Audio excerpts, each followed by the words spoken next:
জন্মের আগে প্রিয় নবী বাবা হারালেন, 6 বছর বয়সে মা হারালেন, 8 বছর বয়সে দাদা হারালেন, এবার আছে শুধু একজন চাচা।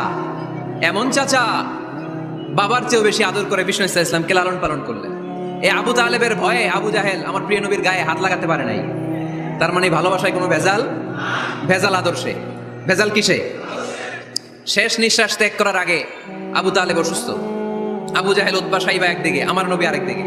আমার প্রিয় নবী বললেন, চাচা আজীবন আপনি ছাতার মতো আমাকে আশ্রয় দিয়েছেন, আজীবন আপনি বাবার মতো কোলেপিঠে করে মানুষ করেছেন, একবার একবার শুধু আমার কানে কানে বলেন লা ইলাহা ইল্লাল্লাহ মুহাম্মাদুর, বাকিটা আমি আল্লাহর সাথে বুঝে নেব।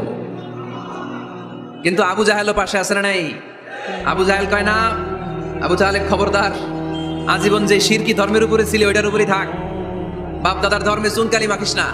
একবার আবু তালেব প্রিয় নবীর নুরানি চেহারার দিকে তাকায়, মনে মনে ভাবে এখনই পড়ে ফেলি কালিমা।